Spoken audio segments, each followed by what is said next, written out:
एक इम्पॉर्टेंट बात आपको और बताएं, जो कैंडिडेट्स अपना बायोडाटा लेकर आते हैं वो भी इसकी सविस्तार व्याख्या करते हैं, वो विस्तार से व्याख्या करते हैं। और हर कैंडिडेट, एक कॉन्स्टिट्यूंसी में 10 कैंडिडेट होंगे तो 10 कैंडिडेट बताएंगे कि हमारी इस क्षेत्र में इतने कुर्मी हैं, इतने यादव हैं, इतने कुशवाहा हैं, और जो कैंडिडेट होगा उस अपनी कम्युनिटी को जो है वो सबसे ज़्यादा बताता है जी। तो वो कन्फ्यूज़न रहता है। इसलिए डिफरेंट इंडिपेंडेंट एजेंसीज से जो हम लोग सर्वे वर्वे कराते हैं तो उससे ये देखते हैं कि भाई है इस तरह का।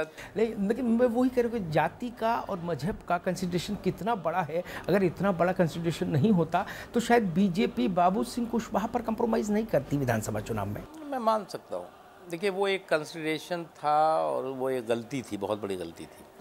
और कभी कभी कास्टिस्ट और पॉलिटिक्स में इस तरह की गलतियाँ होती रही हैं, और मैं मानता हूँ कि उसके पीछे जो भी सोच थी वो सोच बाबू सिंह कुशवाहा ने अप्रोच किया। अप्रोच करने के बाद उनको जो लेने की सोच बनी, वो एक कुछ एजेंसीज़ का ऐसा कहना था कि साहब इनके साथ ही इनकी जाति का ये वोट है, ये सपोर्ट कर सकता है।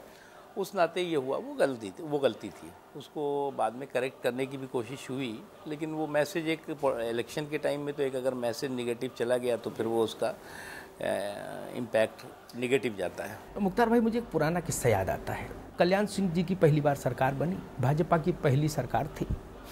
तो दीनदयाल उपाध्याय कहा करते थे कि गाजीपुर जिस दिन जीत जाएंगे उस दिन भाजपा जनसंघ की सरकार बन जाएगी। गाजीपुर जीते और कल्याण सिंह मुख्यमंत्री। पूरी सरकार गई अयोध्या रामलला के दर्शन करने। सबने तिलक लगवाया, रामनामी डाली और घंटा बजाया। सबसे चटक तिलक और सबसे देर तक घंटा बजाया एजाज रिजवी साहब ने उस वक्त। वहाँ से उसके बाद वाजपेयी जी जब लखनऊ गए और जब वो लौट के आए तो मेरी जब उनसे बात हुई तो वाजपेयी जी ने एक प्रसंग मुझे सुनाया। उन्होंने कहा कि मैंने एजाज रिजवी से कहा कि एजाज रिजवी जी, आपको हम घंटा बजाने के लिए भाजपा में नहीं लाए, उसके लिए कल्याण सिंह जी बहुत हैं, लालजी टंडन है, बिल्कुल सही। आपको इसलिए आपको लाए कि जो हमसे दूर हैं वो हमसे कैसे जुड़े। ये सवाल मैंने यहाँ इसलिए खड़ा किया कि मुख्तार अब्बास नकवी अपनी भूमिका किस रूप में देखते हैं, इसलिए मैंने प्रसंग याद। देखिए, हम हमेशा ये प्रयास भी करते हैं कि जो मुस्लिम कम्युनिटी है उसमें जो परसेप्शन है बीजेपी को लेकर के, उस परसेप्शन को जो है वो ठीक किया जाए और ये लोगों में महसूस किया जाए कि बीजेपी भी एक पॉलिटिकल पार्टी है। हम ये नहीं कहते कि सबसे अच्छी पॉलिटिकल पार्टी है, बीजेपी भी एक पॉलिटिकल पार्टी है। और आप गुण दोष के आधार पर, मेरिट डिमेरिट के आधार पर आप जब वोट करिए तो आप अपने वोट का मेरिट डिमेरिट के आधार पर करिए। इस माइंडसेट के साथ मत करिए कि बीजेपी को तो एक किनारे कर दो, उसके अलावा और पार्टियों के बारे में सोचेंगे, जो अभी तक चल रहा है।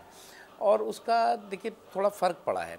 अब आप अगर देखें 1998, आपकी बात सही है कि वो अटल जी का एक बहुत बड़ा नेतृत्व था। उनके बारे में जो सभी कम्युनिटीज़ में, चाहे माइनॉरिटीज़ हों चाहे और कम्युनिटीज़, सभी में जाति धर्म से ऊपर एक उनका नेतृत्व स्वीकार किया जाता था। उसके बाद भी 99 में भी अटल जी के नेतृत्व में हम चुनाव लड़े, 2004 में भी अटल जी के नेतृत्व में हम चुनाव लड़े जी।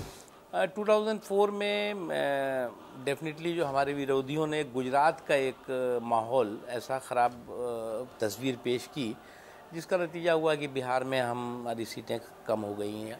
हम उत्तर प्रदेश में हमारा सफाया हुआ, हमारे जो एलाइज थे उनका भी बुरी तरह से सफाया हुआ, चाहे वो तमिलनाडु में टीडीपी का हो या अन्य उसका।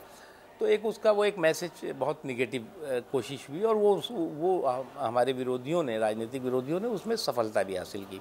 लेकिन नकवी साहब, सबसे बड़ा मामला जो मेरी जहन में आता है वो तो ये कि 2014 में अगर हम अभी देखें, हो सकता है आप उसका खंडन करें पार्टी के तौर पर, क्योंकि आप पार्टी का मुकदमा बहुत ज़ोरदार और बहुत सलीके से लड़ते हैं हर फोरम पर, वो मीडिया हो या कहीं हो। 2014 में अगर 2004 में अगर गुजरात नुकसान दे सकता है तो 2014 में जब गुजरात का नायक आपका राष्ट्रीय पटल पर खड़ा होगा और ये होगा कि इनके पक्ष में या विपक्ष में, तो बहुत शार्प पोलराइजेशन होगा। मैं ऐसा मानता नहीं हूँ। देखिए, 2002 की जो घटना थी उसका कोई जस्टिफिकेशन ना है, ना देने की कोशिश हो सकती है। जस्टिफिकेशन मीन्स कि जो कुछ भी दुर्भाग्यपूर्ण घटना हुई या इससे पहले भी जो देश में इतने 60-65 सालों में 50,000 से ज़्यादा बड़े और छोटे मिला के कम्युनल राइट्स हुए हैं, और वो कम्युनल राइट्स ज़्यादातर ऐसे समय में हुए जब कांग्रेस की सरकारें थी। लेकिन उसके बाद आपको चौंकाने वाली बात बताऊं, मैं खुद गुजरात के अंदर, मैं अभी, क्योंकि मैं चुनाव, भारतीय जनता पार्टी का जो चुनाव का कैंपेन का काम होता है वो मुझे जिम्मेदारी दी हुई है, तो मैं अभी इलेक्शन के प्रिपरेशन के संबंध में गया था। तो वहाँ पे मैंने जो वहाँ पर मोदी साहब ने वहाँ पे चुने हुए प्रतिनिधियों की एक मीटिंग बुलाई थी, तो उसमें डिफरेंट एमएलएस भी थे, उसमें और भी जो पंचायतों में चुने हुए लोग हैं, नगर पालिकाओं में हैं, तो उसमें माइनॉरिटी कम्युनिटी से जो चुने हुए लोग थे, उनको मुस्लिम से स्पेशली, वो 150 लोग उसमें चेयरमैन थे, उसमें पंचायतों के प्रमुख थे, ये सब मुस्लिम कम्युनिटी से बीजेपी की टिकट पे चुने हुए लोग हैं पिछले 2 सालों में। तो जो गुजरात में भी चेंज आया है, मैं नहीं मानता कि मोदी के आने से, या अगर मोदी को हमने सामने रखा तो उससे कोई बहुत बड़ा अंतर पड़ने वाला है, या कोई बहुत बड़ा जो है वो रिवोल्ट हो जाएगा, या कोई बहुत बड़ा जो है पोलराइजेशन हो जाएगा। नहीं, फिर अगर पोलराइजेशन, नफे नुकसान का कुछ तो आंकड़ा लगा रहे होंगे ना? हाँ, लगा रहे हैं। देखिए कि अगर नरेंद्र मोदी रहते हैं ड्राइविंग सीट पर, हाँ, तो कितना फीसदी नफा और कितने फीसदी नुकसान? एक बात बता दें आपको, हम नरेंद्र मोदी होंगे वो तो पार्टी, लेकिन नरेंद्र मोदी और वाजपेयी पर्सनैलिटी में फर्क है, डिफरेंट है। देखिए, आपको वाजपेयी हम कहाँ से लाएंगे? मैं वही कह रहा हूं। अब तो आ नहीं सकते वाजपेयी जी ने तो अपने आप रिटायरमेंट लिया है, उस तरह की पर्सनैलिटी। हाँ, वो ठीक है। वाजपेयी जी के पक्ष में शार्प पोलराइजेशन है, उनके खिलाफ पोलराइजेशन कभी नहीं होता। हाँ, लेकिन नरेंद्र मोदी की तासीर वो है कि उनके पक्ष में भी बहुत कटिबद्धता के साथ पोलराइजेशन होगा, और उनके खिलाफ उससे भी ज्यादा कटिबद्धता के साथ पोलराइजेशन होगा। देखिए, निगेटिव पॉजिटिव हमेशा दो चीज़ें हर चीज़ के साथ होती हैं। हो सकता है कि उनको अगर उनको तस्वीर सामने पेश करके हमारे विपक्षी कुछ हमारे ऊपर अटैक करते हैं, तो उसका हो सकता है हमें पॉजिटिव भी फ़ायदा हो, एक चीज़। दूसरी चीज़, देखिए, मैं जो देखता हूँ वो कतई जो है वो आइडियोलॉजिकल इस वक्त लड़ाई नहीं है कहीं पर भी जी। चाहे वो जो पार्टियां अपने आप को बहुत बड़ा सेकुलर कहती हैं, जो पार्टियां अपने आप को मतलब क्षेत्रीय सरोकार वाली पार्टी कहती हैं, वो कहीं नहीं है। आजकल सुविधा के हिसाब से सुविधा के समझौते हैं, सुविधा के समझौते हैं जी। अब अगर हम जो है वो 170-80 सीटें पाएंगे तो हम सरकार बनाएंगे, हम 170-80 सीटें नहीं पाएंगे तो कांग्रेस बनाएगी, सीधी सी बात है। और एलाइज जो है, देखिए, आज जो यूपीए में सहयोगी है वो आधे से ज़्यादा वो हैं जो ऑन डेपुटेशन वहाँ गए हुए हैं, हमारे साथ थे तो वो डेपुटेशन से होम क्वार्टर में वापस आ जाएंगे, कोई प्रॉब्लम नहीं है उसमें। और न, चाहे वो नीतीश कुमार जी जितना भी कहे, उस समय जो मतलब नंबर गेम होगा, उस नंबर गेम के आधार पर जो है वो तय होगा कि किसको क्या, किसके साथ कौन रहेगा। ये बात फैक्ट है कि हमें 180 का आंकड़ा क्रॉस करना पड़ेगा। अभी देखिए, कांग्रेस पार्टी 200 से क्रॉस कर चुकी है जी। अब कांग्रेस पार्टी कितने नीचे जाती है, हम कितने ऊपर जाते हैं, हम 117 हैं, तो ये अपने आप में एक लेकिन नकवी साहब, सबसे बड़ा लाख टके का तो सवाल ये है कि 180 किसके चेहरे पर? वो चेहरा तो ढूंढना पड़ेगा ना बीजेपी के भीतर, उस चेहरे को लेकर तमाम विरोधाभास। हाँ, नहीं, देखिए, कोई विरोधाभास है नहीं। अगर हम ज़रूरी नहीं कि प्रवक्ता वाला नहीं, ज़रूरी नहीं कि हर बार चेहरा ही आप पेश करके चुनाव लड़िए। भाई, पिछली बार हमने आडवाणी जी को प्रोजेक्ट करके, आडवाणी जी प्राइम मिनिस्टर के रूप में प्रोजेक्ट किया, चुनाव लड़ा जी। कांग्रेस पार्टी ने मनमोहन सिंह जी को प्रोजेक्ट किया। अब हर चुनाव में अब कांग्रेस पार्टी क्या राहुल गांधी को प्रोजेक्ट करने जा रही है? अगर करने जा रही है तो उस समय हम अपनी स्ट्रेटजी उस तरह से बनाएंगे। कांग्रेस पार्टी क्या मनमोहन सिंह जी के नेतृत्व में ही लड़ने वाली है आगे भी? तो वो लेकिन इधर आपने नकवी जी ये नोट नहीं किया कि नरेंद्र मोदी की भाषण की जो है मसविदा है वो लगातार बदल गया। अब वो राष्ट्रीय फलक पर बात करते हैं, चाहे वो सूरत में बोलें चाहे काठियावाड़ में बोलें। हाँ, पहले वो जय गुजरात तक कन्फाइंड थे, अब वो राष्ट्रीय फलक पर और कई दफे तो अंतर्राष्ट्रीय फलक पर टिप्पणी करते हैं इस रूप में कि जिसे भारत का नेता बोल रहा हो। तो उनकी तरफ से तैयारी पूरी है, अब आप लोग क्लियरेंस दें नहीं दें क्या करें अलग विषय। देखिए, ये हमारा सौभाग्य है कि नरेंद्र मोदी जैसी लीडरशिप भी हमारे पास है, और भी हमारे पास लीडर्स हैं जो कि आम लोगों में एक्सेप्टेबल हैं। कांग्रेस पार्टी को ये टोटा हो सकता है, हमारे पास ऐसी स्थिति नहीं है। मुश्किलें ज़्यादा लीडर हैं आपके पास। हाँ, ज़्यादा है क्योंकि हमारी कैडर बेस्ड पार्टी है। भाई देखिए, डेमोक्रेटिक पार्टी और डायनेस्टिक पार्टी में तो थोड़ा डिफरेंस होता है। अगर आप परिवार तक सीमित पार्टियां हैं तो वो अलग है, कार्यकर्ताओं पर आधारित पार्टियां तो उसमें लीडरशिप होगी, उसमें कहीं कोई मुझे लगता है कोई ये विरोधाभासी चीज़ नहीं है। देखिए, मोदी जी का दायरा गुजरात से बाहर बहुत पहले आ चुका था। जब मोदी जी पर पूरा एक तरह से अटैक शुरू हुआ, कांग्रेस ने पूरा मोदी को एक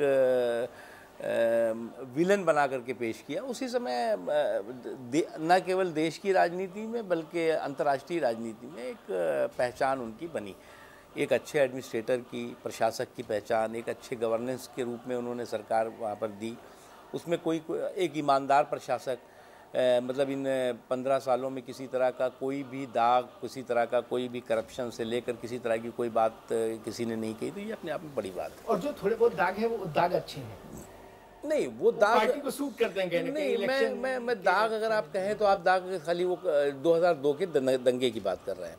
2002 के दंगे में मैं खुद अटल जी के साथ गुजरात गया था और वहाँ पर दंगे रोकने में जो तत्परता दिखाई और इफ़ेक्टिव तरीके से दंगे रोके, जो लोग दंगों से पीड़ित थे उनको तत्काल राहत मिले, इसके लिए कोशिशें की, तो वो सब लोग सेटिस्फाइड थे।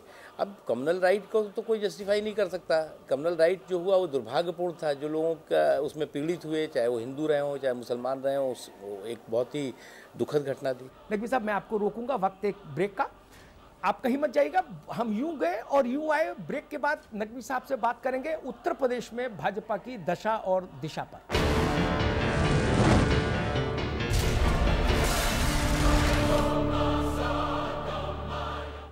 स्टेट टीम का यंगेस्ट स्पोर्ट्समैन हूँ बॉस, मजाक थोड़ी ना है। तुम ना थोड़ी प्यास बढ़ाओ, थोड़ा पसीना बहाओ, थोड़ा डेडिकेशन दिखाओ, थोड़ी और प्यास बढ़ाओ। अरे कंचों की प्रैक्टिस काम में लाओ और जल्दी आउट हो जाओ तो रनर बन के मैच जिताओ। फिर जो प्यास लगेगी वो लिम्का से बुझेगी। प्यास बढ़ाओ, लिम्का।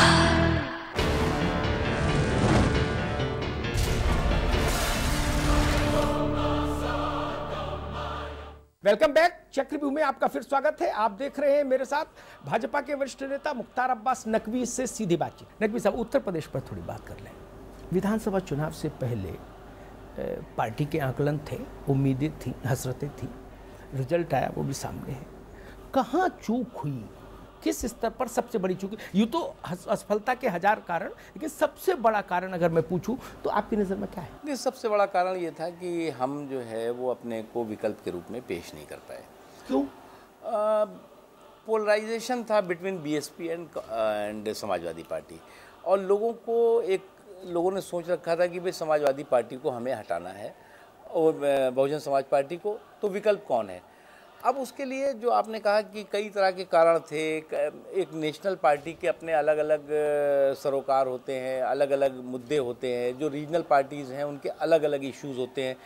कुछ इशू जो है वो लोगों को क्लिक कर जाते हैं, कुछ इशू को बिना क्लिक किए भी लोगों को लगता है। अच्छा, आपको कभी नहीं लगा कि उत्तर प्रदेश में एक समस्या ये भी है कि वहाँ इतने ज़्यादा नेता हैं और उनके आपसी अंतर संबंध इतने जटिल हैं कि पार्टी पीछे छूट जाती है? वो भी एक बात हो सकती है, लेकिन वो इतनी महत्वपूर्ण बात नहीं थी। देखिए, मैं मानता हूँ कि अब मायावती की पार्टी में तो कोई नेता नहीं, मायावती अकेली हैं। एक थोड़ी सी जो मानसिकता भी थोड़ी सी बदली है। जो आप कहते हैं ना, एक शेर है कि लिहाज आँख का रिश्तों का डर नहीं होता जब एक शख्स के हाथों में घर नहीं होता। लिहाज आँख का रिश्तों का डर नहीं होता जब एक शख्स के हाथों में घर नहीं होता।